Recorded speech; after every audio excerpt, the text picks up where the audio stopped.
Bonjour, j'espère que vous allez bien. Aujourd'hui, on va voir la deuxième partie de la commande d'un ascenseur. Dans la première partie, nous avons abordé les composantes constituant un ascenseur. Aujourd'hui, on va voir l'architecture matérielle à base de la carte Arduino. Donc ça, c'est l'architecture matérielle à base de la carte Arduino. On va utiliser la carte Arduino MIGA parce qu'on a besoin d'un ensemble des entrées-sorties.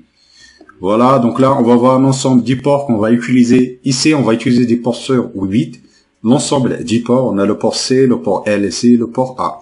Concernant le port C, c'est pour les appels des étages. Nous avons vu dans la première partie que le bouton d'appel, donc chaque étage dispose d'un bouton d'appel. On dispose de 8 étages, du coup on aura besoin de 8 entrées pour la lecture des états du bouton poussoir. Ça se trouve dans le port C de A0 jusqu'à A7. Ensuite, pour le port L, c'est pour les détecteurs d'étages. Au moment de le passage de la cabine entre les étages, on a un seul détecteur, donc c'est celui-là. Celui-là, il est branché dans le port L. On dispose de 8 détecteurs. Voilà, 8 détecteurs, donc la même chose. Ils sont branchés du pin de A0 jusqu'à A7. Voilà, donc on a deux ports pour les appels d'étage, les détecteurs des étages. Concernant le clavier des appels internes, qui se trouve à l'intérieur de la cabine, on va utiliser un clavier 4x4. Du coup, on peut adresser 16 étages.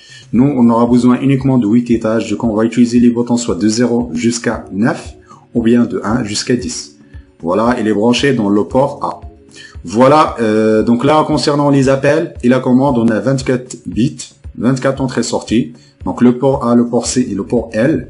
Ensuite, donc ça c'est la partie commande. Ensuite, concernant la commande de la porte, on a le D9 et le D8 pour commander le sens de l'actionneur. Soit on est dans l'ouverture de la porte, ou bien la fermeture de la porte, ou bien l'absence de l'alimentation de l'actionneur.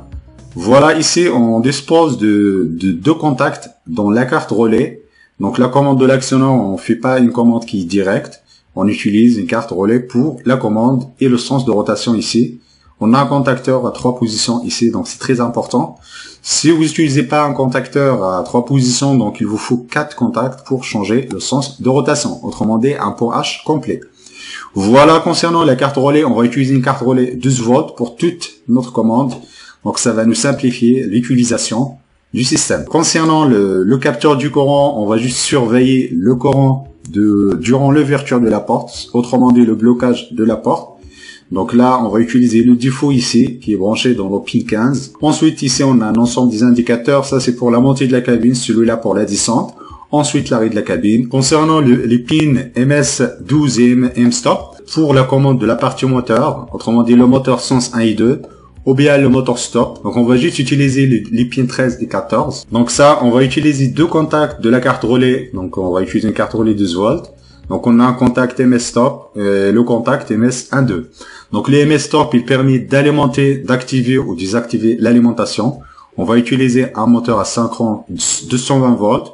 Du coup, donc on va alimenter le moteur avant de faire le changement du sens de rotation. Donc ça, c'est pour le contacteur secondaire. Ensuite, pour le contacteur principal, celui-là, il permet d'inverser le sens de rotation du moteur.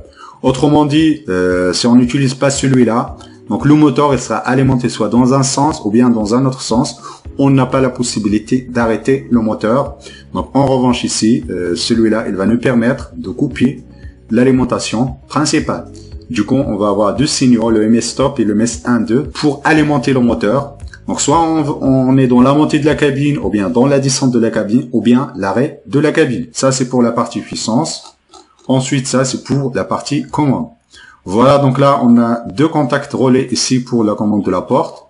Ensuite on a également deux contacts relais ici pour la commande du moteur. Du coup on aura besoin de 4 contacts relais 12 volts pour la commande de la partie moteur et la porte. Le prochain titan, on va commencer par la gestion de la porte de la cabine. On va commencer par le GAR7 G2. On va voir la position du GAR7 G2. C'est celui-là. Son rôle, c'est pour la gestion de la porte de la cabine. C'est-à-dire, on va voir l'ouverture de la porte, la commande d'ouverture ou bien de la fermeture de la porte. Il va recevoir alors du GAR7 G4. Donc, c'est le GAR7 G4 qui va enclencher le GAR7 G2. Voilà. Donc, si vous avez des questions, des propositions, n'hésitez pas à mettre en commentaire. Je vous remercie de votre attention et à la prochaine vidéo.